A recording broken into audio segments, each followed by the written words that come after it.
Mungkin kita sering bertanya-tanya, kemana perginya uang gaji kita? Dipakai buat apa? Kenapa cepat sekali habis? Kita seringkali menjadi kebingungan. Kok bisa? Kenapa tinggal segini? Atau mungkin ada yang masih kebingungan juga. Harus dikemanain sebenarnya uang kita setelah menerima gaji? Mungkin pertanyaan ini juga cocok untuk teman-teman yang baru mulai bekerja. Bab pertama, apa itu gaji? Di sini semuanya sudah tahu lah ya, apa itu gaji. Tetapi yang akan saya bahas pada bab pertama ini, yaitu pandangan orang mengenai gaji. Pastinya pandangan orang mengenai gaji berbeda.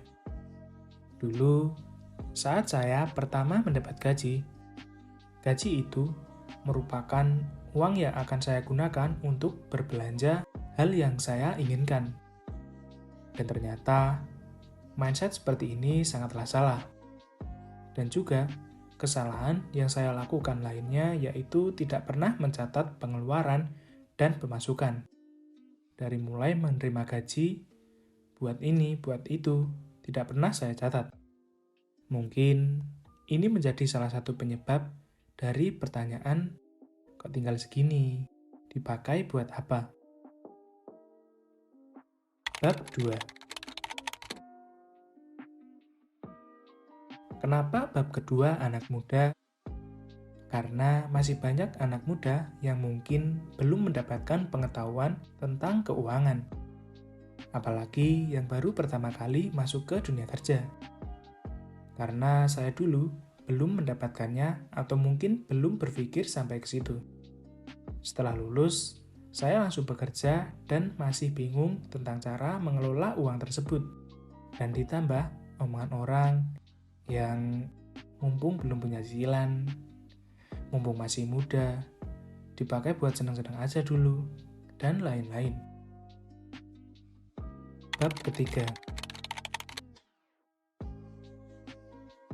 Untuk bab selanjutnya, yaitu pengetahuan atau mindset yang harus kita miliki tentang mengelola uang.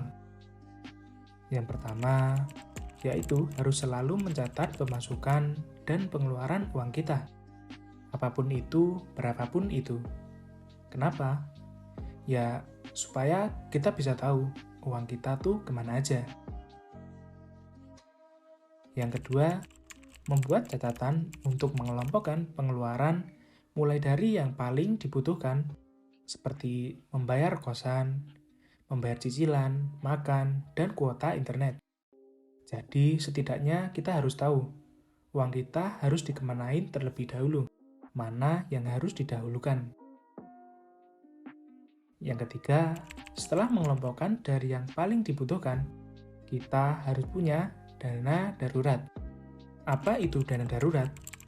Secara simpel, yaitu dana yang bisa kita gunakan dalam keadaan darurat seperti kecelakaan di luar kerja, sakit, atau mungkin salah satu dari keluarga kita ada yang sakit, atau hal urgent lainnya.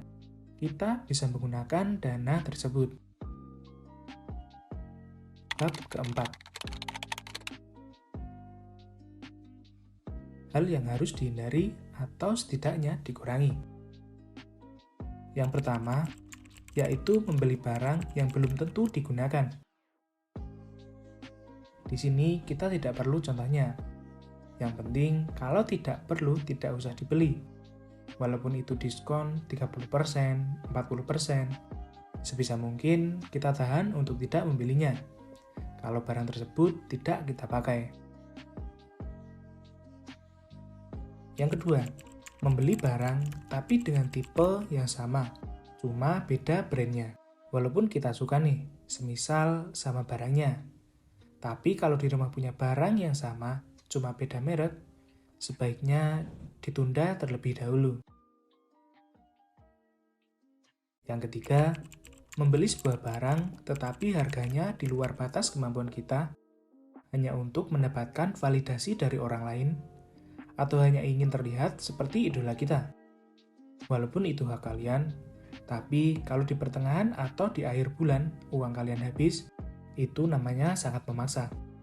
Sebenarnya masih banyak hal yang harus dihindari, tapi mungkin beberapa hal tadi termasuk hal yang harus setidaknya kita pikirkan agar mengerti tentang bagaimana cara mengelola keuangan. Teman-teman bisa mengkoreksi jika ada yang salah dan kurang dalam video ini.